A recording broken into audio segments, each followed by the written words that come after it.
Hi, I'm Whitney Finuf, And hi, I'm Sarah Robinson, and and this is welcome to the Creative Lab welcome to podcast. the Creative Lab podcast. Hi, welcome to another episode of the Creative Lab podcast where we live, laugh, love, lab. Just kidding, that's not what we do here. That We like to cannot become learn. our thing. That cannot become our thing. It's not gonna stick. It's not gonna stick, okay? But anyway, before we jump into our interview today with Cam, let's see. Do you have any life updates for the fam? Yeah. So I don't know. I think the biggest thing I've been doing this week actually has been potty training my toddler while Oh goodness. also editing a big project. So that has Prayers been for exciting. Whitney. Thank you. Thank you. How about you? Let's see. Life updates for me this week. I have been preparing to go out of town, and That's I fun. also have been meeting with some people for Pinterest ads. So if anybody has any sweet tips for Pinterest ads, let me know. This is really cool. I met with someone, the Pinterest account manager that I'm meeting with actually is from Ogden. That's And awesome. yeah, I was talking with her and I was like, I don't know, maybe you can share some trade secrets on the pod. We'll see. Oh, yeah, that'd be great. Yeah, she seems super Interests. cool. Yeah. And she's also a photographer. So it was super cool chatting with her and just talking about stuff. But that is what I've been up to this week. Now that we've talked about our little life updates and we've sent out prayer requests for Whitney and the potty training, we are just going to hop right into our interview with our guest this week, which is Cameron Deaver. Cam is a documentary portrait and wedding photographer. Her style is very organic, very cinematically inspired. And we're going to be talking with her today about her story, how she became a photographer, how she kind of got where she is today, where she incorporates film and just really authentic posing into her client sessions, her wedding sessions. We also talk a little bit about how we met. I met her in my undergrad, which was a lot of fun, and it's kind of crazy to think back to just like the people we were back then. And if you do not follow her, you need to be following her. We'll include her Instagram in the show notes as well as her website. If you are looking for just a beautiful wedding photographer who shoots film, check her out. And there is a lot to learn in this podcast episode. So Mhm. here we go.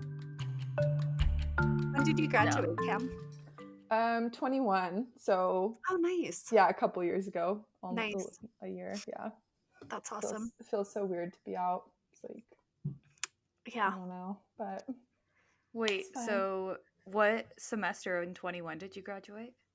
Spring. Spring? Okay, hmm cool. Yeah, so like April, May, or whatever. We had like a Zoom graduation. I didn't go to it. There wasn't like a real graduation. Oh, do It's not like, even get me started. I graduated in December 2019, and there was oh supposed to yeah, be a graduation in April. And to this day, I'm still a little bitter. I'm not gonna lie. Yeah. I There know. wasn't even a Zoom graduation. They Yeah, just sent they sent a that's crazy. certificate in the mail, and they're like, "Congrats on graduating." And I was Yeah, like, "Really?" my little brother just my little brother just graduated this year, and of course it's like literally every day I've been getting messages in the family group chat. Joey's graduation pictures. Zoom in for Joey's graduation, like live and blah blah. And I'm like, glad someone in the family graduated for real. Mine was just like brushed under the rug. I'm like, did I even graduate? Like, I don't Yes. know. Am I qualified to like? So Do sad. Yeah, you it's wake fine. up? Do you ever wake up, either of you? Do you guys ever like wake up in a sweat and you're like, did I ever turn in that assignment? Maybe I'm not really graduated. I did for like that whole like year after. I was just like, I feel like I have somewhere to go or like something to do, and I don't. I'm like, Yeah. like Yes. depressed but Yeah. happy at the same. I don't know. It was like such a weird trip. That year was that was the Yeah. weirdest year of my life. It's like I don't know Yeah. what to do with myself now, but it's Yeah. whatever. Did you start doing weddings in school? Or Yeah, so I started like in high school. So I was doing weddings probably like a couple years after high school. I was doing like photos and then, like really crappy shoots and then like jumped into weddings. So yeah, I was doing weddings and all of that throughout school. I would literally like skip my classes to do shoots because I was like, this is going to be better for me than like what once it got to the later years, I was just I need to build my portfolio more than I need to be here 90% of the time. My teachers probably yeah. thought I was like worst, laziest student, but I was like really actually working the whole time. No, I respectfully, was that like, is true. yeah, I was like, sorry, you probably think I'm like such like a freeloader and I just don't want to be here, but I'm working, I promise. That's really good though. Because that's like what school is there for, to help you get into your career. So you just started earlier. Totally. Yeah, I mean, that was some of the best advice. I think it was like a guest speaker came in one day in class and he was like, the best thing you can do is build your portfolio outside of school because if you graduate and you're only doing the same things that everyone else is, you're all going to have the same portfolio. Like have anything new to show anybody and it was a revelation. I sat there and I was like, I no longer feel any guilt for missing my classes. I was like I will go and like do what I can, but I'm also going to go outside of school and do shoots and all of this because that was the best freaking advice I've ever heard. I'm like, so true. And it was. I love that. Yeah. Yeah. Did you ever feel, I don't know, guilt or anything like that from any of the professors for skipping classes or doing weddings versus, I don't know, more fine art? Like, did you ever get any flack for that? Oh yeah, definitely. I feel like the professors and some of the students even Oh, there yeah. was kind of like an era of I don't Elitism? know if you do a wedding. Yeah, Yeah. totally. Like fine art and like all of that kind of stuff was totally favored over those kind of things. And like I think it was I don't know, one of the older professors and his class was like all about like editorial and fine art and he was like, "Okay, but if you do something else, show us that work." And I did and he was, "Well, how are you going to make a living doing this?" And I was like, I am making a living doing this. A couple of us in there like who did weddings and stuff and we were like Oh my we God. probably are like making it more than like a lot of people in this class like but it's because we're passionate about it. As long as you're passionate about what you're doing, like that's what you should be doing. How about we just respect everyone's type of work and like critique it based on that Oh yeah. without like a certain lens, I don't know, but yeah, totally. I feel like it was like not ever encouraged for me to do that kind of stuff. Like I felt embarrassed a lot of times sharing my portfolio because like I would just get like kind of like cool, like from the professors or whoever, and it was like I feel really not good about this anymore. You were I saying don't like you know. felt kind of judged by Hmm. people in the program or professors by doing weddings and portraits and things like that. How did you kind of overcome that and just stick to doing your own thing? Yeah, I think I just found support outside of that and like inside of myself, which sounds like kind of cheesy, but like I said earlier, like it really did make me like a better photographer and a more like confident artist, I think, because I had to find that within myself. I just kind of overcame it slowly. I think like as artists, we always have that like self-doubt and like pressure from the outside of people who are never going to believe in you and never going to support the type of work you do, and you just have to kind of say like screw that and just keep going and kind of fight through that. I don't think it'll ever go away, but it's just something we need to learn to navigate. And I don't know. Yeah, I think like just finding that confidence within yourself is really important. I love that. Cam, I looked at your Instagram and your work is like stunning. Do you work with film or do you mostly Thank do you. digital? So I do a mixture of both. I started out only doing digital. I probably started doing film 2 to 3 years ago. I don't really remember exactly when, but I've always been like drawn to the film look a lot, and I was always too scared to get into film And then one day I was like, no, why am I doing this? Because I couldn't achieve really what I wanted to all the time with digital, like the look that I wanted and the style. So started doing film, and it was a hit with the clients and with myself. I love film. If I could shoot completely in film, I totally would. And I've been trying to slowly transition into that, but it does take a little bit, and like building up that confidence, because digital is so nice because I know those photos are going to turn out, but yeah, so film and digital and Super 8 video, which That's is so film cool. too. Wow.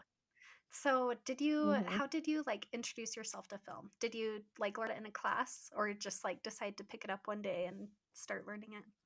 And like what got you interested in film too? Well, my first like encounter with shooting film was probably oof 5 6 years ago when I went to Arizona State University. I went there for a year and a half right out of high school, and I took like a black and white film class. And then after that, I never touched film again. I kind of forgot about it in that sense. And then probably maybe 3 or 4 years later, I picked it up and I was like, I'm going to learn this. I had what film camera did I start with? Oh, it was just like one of my grandpa's that he had, like one of the manual, the AE1 Canons, and I I love love that one, but that. I just like went to YouTube and Yeah. Google, and I just YouTubed and Googled my little heart out, and I learned that way, and just a lot of trial and error until I incorporated it in my client shoots. And even then I would like caveat, I was like, this might not turn out, guys. Like sometimes I wouldn't even tell them I was shooting film, just there was no pressure, which really helped me. Like I did not go full force into like offering this, and I got to get more confident with it. And yeah, and your second question was like why did I get into film kind of? Yeah. Uh-huh. Mhm. Um I don't know, kind of like what I said, I was just always drawn to that style. Like I would always be like so enamored by my parents and like my grandparents' old photos. I would look at their photo albums and I'm like, these are so like magical. I don't know what it is, but I just like love them so much. And I didn't really know like what to do with that feeling until I was, oh, why don't I shoot film? And it just kind of clicked. And I think I've just always been drawn to that like nostalgia, like in the moment type of photography where like you only have a certain number of clicks, and like people are just capturing their lives that way, and each photo is so precious, and I just loved that so much. So that's why I started incorporating it into my art and stuff. I love that. That is Hmm. incredible. Yeah, it's been Yeah. really fun. It's like a really fun experience. Yeah. I love that you like fell in love with the look looking at family albums because I feel like a lot of Hmm. people, well, myself, I'm talking about myself. Like I feel like I got interested in film after I like saw other photographers doing it. So I Mm-hmm. just think that's really cool. Like you were looking at like your heritage and history and stuff. And yeah, film Yeah. is magical. That's awesome.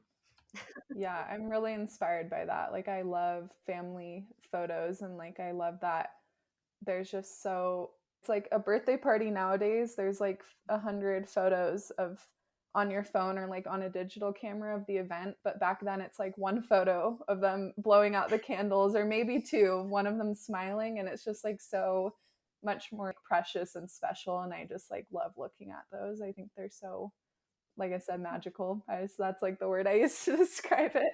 I don't really know how else to. Yeah. Speaking of family photos, sorry, I'm playing with sticky tack and I need to stop. But That's speaking okay. of family photos, there's this one photo, and I'm gonna describe it on your Instagram that Mhm. I showed everyone. I'm not even kidding. It is It's so it is nice. this big family photo in front of a house. It's black and white. Oh yeah. Um, Hmm. With the tree and with the everything. tree, and Yeah. no, it doesn't look like anyone is posed. I show everyone that photo. We'll put it on our Instagram with your little bio, but how did you pose them? Did you pose them? Is that just one of those naturally beautiful families that are there and that will just like never be any family I'm ever a part of? But Well, how I love how beautiful and just effortless that whole shoot looks. How did you do that? How did you pose them? For me, I'm a little like I'm still interested in like the gear and stuff like that, but it really Mhm, more comes down to like how you handled all of those people and made it mhm. look that beautiful. Mhm. So I'd love Yeah, to hear a little bit more background about that. yeah, it's actually, I mean, it's kind of an interesting story. I worked with Margaret, I want to say her name is. I hope I'm not getting that wrong, but I took pictures at her studio like a couple months before that. She reached out to me and she's like, "Hey, my giant family needs a photographer for like, tomorrow. So sorry it's last minute, blah blah." And I was like, "Well, I have nothing going on tomorrow, but I also typically don't shoot that large of families." And but then she said something that caught my eye, she caught my ear, I guess. She was like, "We love unposed documentary style. Like we don't want them like really that posed. Maybe." I was just like, "Let's do it." And I show up and it's like this new built property they're building in Springville. It's like their, whatever property. And the parents are leaving on a mission soon, and like all the kids are here, and blah blah. Very intimidating. I walked up, it was like that many people, and I'm like, "Hi," and the and the dad was just like so energetic and so like excited. I think he's also a photographer, like an adventure photographer or something, and he was like, "We just like, here's all my ideas. Like, I just want it like documentary style. We'll do Oh whatever you no, not the think." dad. Yeah. Not the dad. Well, I that made me nervous too, but he was actually like so good about it. Like, he went about it in such a good way. He was like, "Okay, what about this shot? But like also like you tell me what you think." And I was like, "Yeah, let's go with it, and I'll like do my thing, and we can do a mix." And I actually love working with clients that way. Like when they suggest things, I think there's like a very good way to do it. Some people don't do it in a good way, but I've gotten lucky with that. My clients usually like understand that they are not, I still have an artistic vision that they respect and stuff. We were just like shooting around their property. They would stand somewhere, and like with that big of a group, I would tell them, I'm like, just turn to the person next to you or whoever you're here with and interact with them. Well, and I would mix them around. I would kind of like pick and choose certain groups and like tell them to do certain things, but most of it was pretty like organic and natural. And that photo, I told them, we were just, I think there is a photo in the gallery where they're just all smiling at the camera there. But basically, they were just all standing there getting ready for the photo, and I snapped some pictures, and it was one of my favorite photos. I just love like all the different dynamics working. I'm looking at it on my phone down here.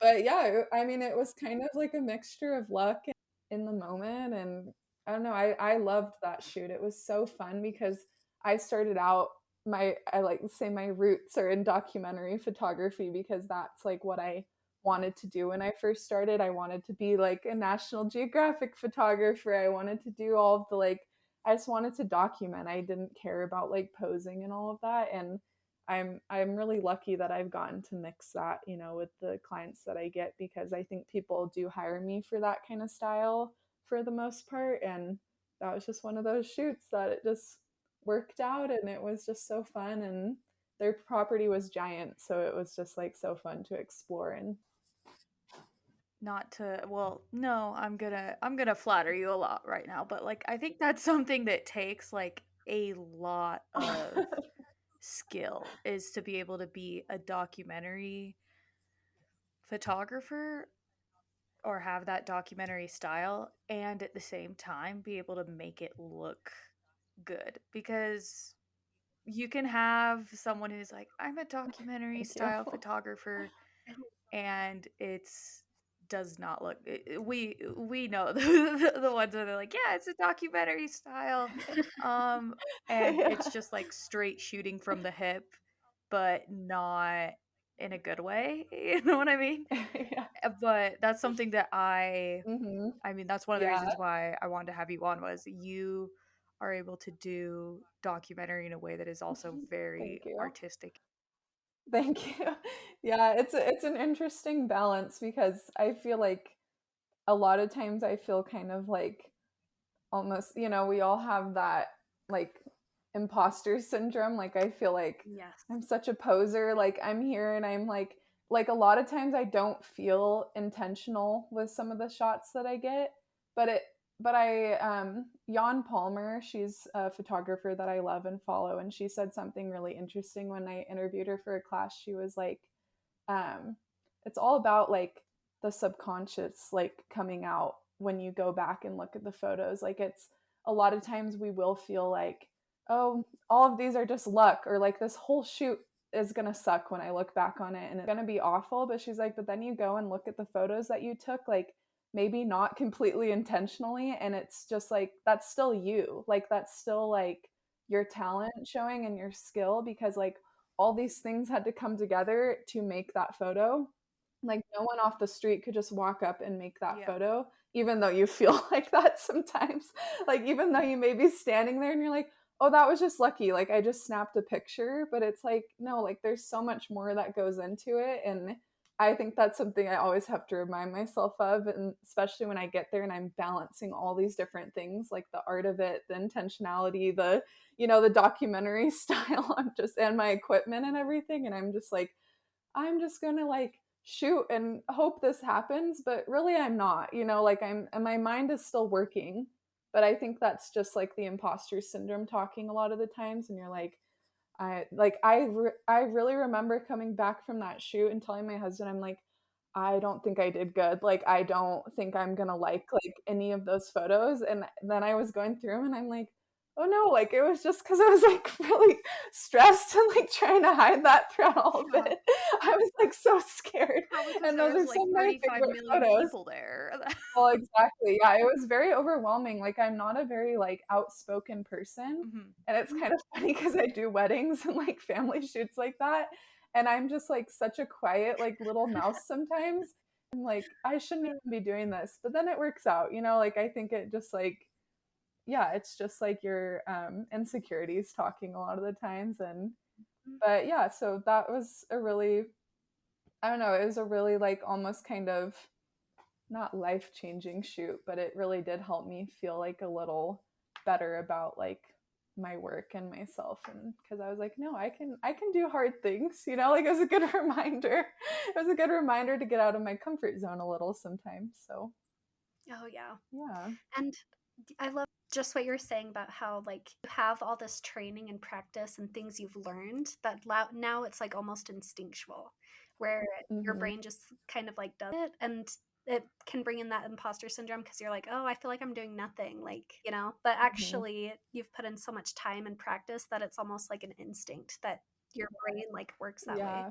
That's amazing. I love That's such Yeah, that's such a good way to that. put Yeah. it. Because I still a lot of times before shoots I still get really bad anxiety and like nervous, and Yes. I'm gonna like this is gonna be bad, especially for weddings or like big things like that where I'm gonna be so overwhelmed, like it's so like scary to think of, and then I get there and it just like clicks off. I could be having the worst day ever, and at the end of the shoot, it's almost like therapy for me. It's like such a weird thing, but like at the end of the shoot, I will feel better. It's almost like everything stops for a minute and I just have to focus on that one thing. And I don't know, it's just like a really cool experience because I really could be crying my eyes out before, like, so angry about something, but afterwards I'm like, oh, like I feel better, like I don't know, it's like such a weird thing, but I love it.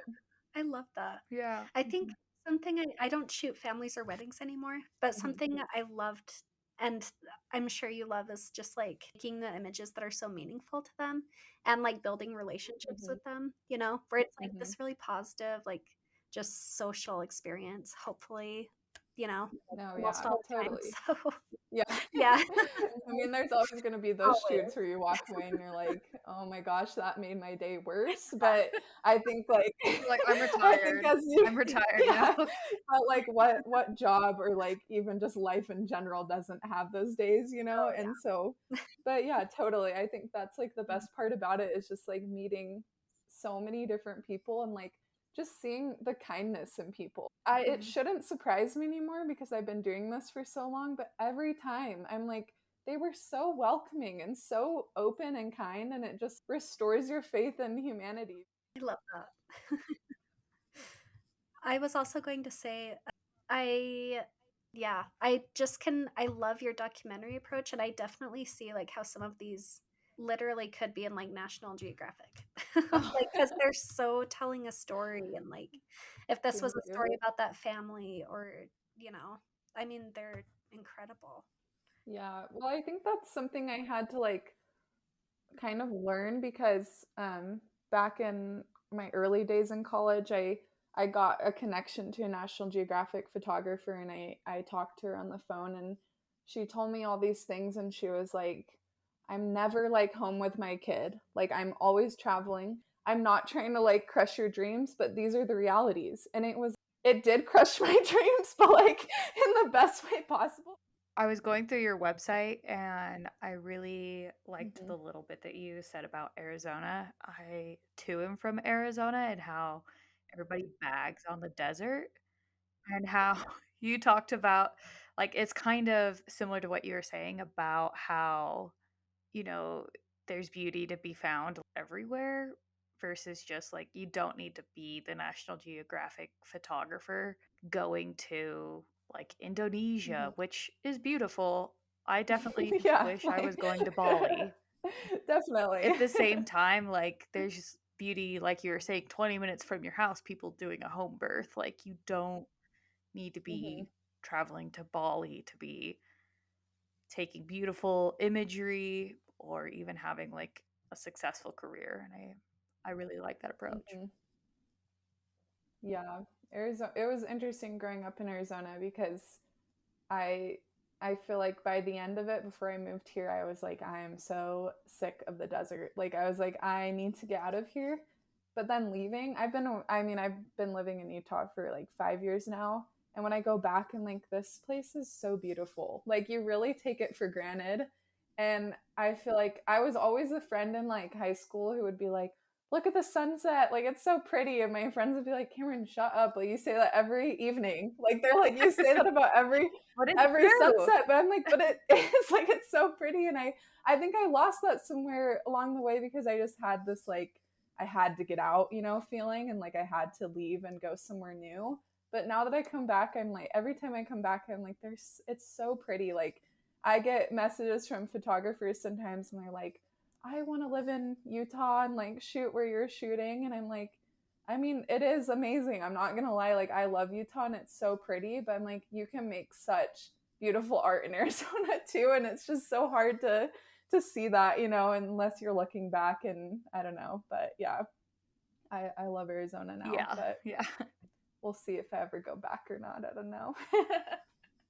Last Hmm. question is you said you Hmm. were more Yeah. introverted, a little bit more quiet. How do you control people or, there is a part of wedding photography where I guess you kind of have to let people know what's going on and kind of hurting people. How do you do that?